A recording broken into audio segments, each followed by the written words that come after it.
Innovation is the source of some of the greatest works of art ever made. If I'm being honest, it feels like the well is running dry for how media can innovate. This is especially true for games. Very few games I play feel like they're doing something new. This issue is a way bigger problem in the AAA space though. Take the recent Spider-Man 2 for example. Spider-Man 2 is a great game. It's one of the most consistently fun experiences I've had playing a game all year. However, even though it's mostly an improvement over the first game, I don't like it nearly as much. That's because it didn't do enough to innovate on the original. There's not much in the way of major gameplay changes. I want to reiterate that Spider-Man 2 isn't a bad game, it's just a game where I've seen everything it has to offer in another game. However, something I haven't seen another game do is combine multiple forms of media to form something greater. That was up until about a week ago when I played Remedy's Alan Wake 2.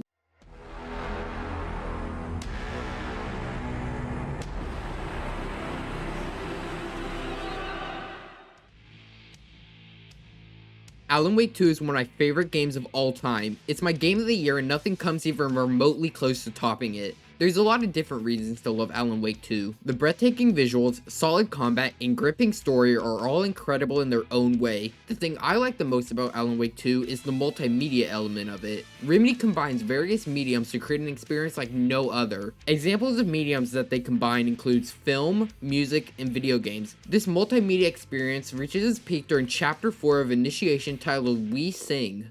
I was back, and I hadn't forgotten. I knew how this worked now.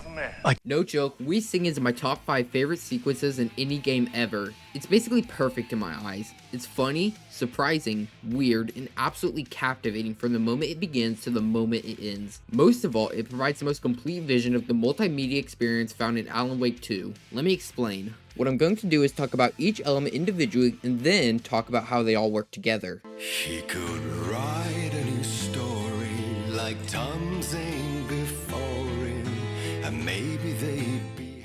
Let's start with the music. Since it's a musical, having a good song was crucial to this section's success. The song used is Herald of Darkness by Old Gods of Asgard, also known in-game as Poets of the Fall. It's a shockingly epic rock opera banger. I know I said that Bomb Rush Cyberpunk had the best soundtrack of the year, and I still agree with that, but I honestly think that this song is better than anything in that game. It's really cool to see the different characters get to sing. If this isn't performed at the Game Awards, then I'm gonna throw a fit. Just when I thought that the song couldn't get any better, they hit me with a banger jazz section. Alan's voice actor Matthew Peretta absolutely slays this part. All the singers kill their part, but he especially does an incredible job. Just listen to this. Such a dark place, am I trapped in here? Is this real? I cannot remember. There was a manuscript, it held a key. A vicious cycle I must not surrender to. Echo scenes to seek out again and again until I figure it out to bring this song to its end. Something else that they kill is the dancing. For the film part of this section, they had the actors do a live-action choreographed dance. This is probably the goofiest part of the sequence. The fact they were willing to put this in a game as dark as this is pretty cool to me. Most games half as dark wouldn't be willing to put something like this in here. The best thing is how well they make it work. It's all playing on different screens around you. You just walk around and see the various actors doing these dances that are hilarious to watch. I think what makes them so much fun to watch is how you can tell the actors were having fun. Just watch this and you'll know what I'm talking about.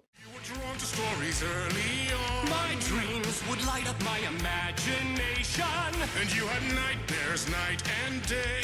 Yeah, but with the clicker, I chased those frights away. You, so true. The next element of the experience is the gameplay. This is probably the least interesting part of the experience, but it's still really important. The gameplay of this section can be separated into 3 parts, those being walking around, puzzles, and combat. The walking element is more important than you may think. What it does is to help you feel like you're a part of this. Walking around and taking in everything happening around you was simply incredible. Something cool Remedy does in this section is when you go back into the room where you enter the TV to the late night section and you think it's over, but then you get brought down to the jazz section. It's like Remedy knew the player didn't want this section to end. The other part is the puzzles. This is probably the least important part of the gameplay in We Sing. Not to say they're bad, just not super important to why this section is incredible.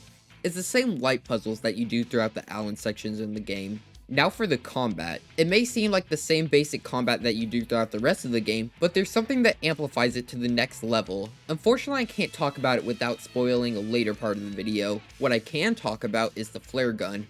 You get into this section and it's an absolute blast to use. Easily my favorite gun in the game.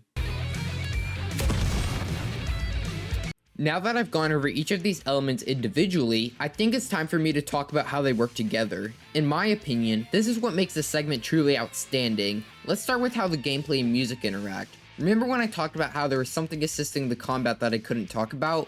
What I was referring to was how the music amplifies it to something greater.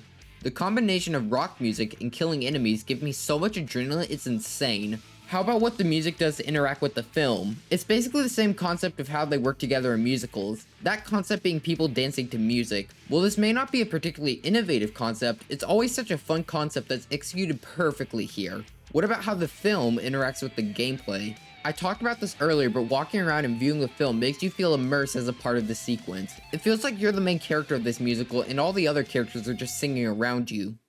It was all too much, I had to get away.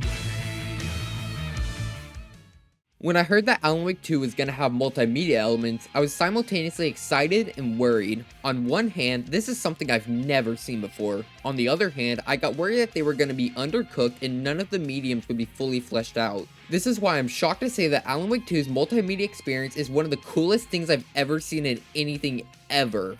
Remedy did a phenomenal job of combining different mediums to form something greater, and this is most apparent in We Sing.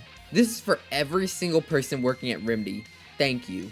Thank you for constantly innovating, creating games like nothing else. I especially want to thank Sam Lake for fighting to have this in the game. Experiences like this are straight up magic for me.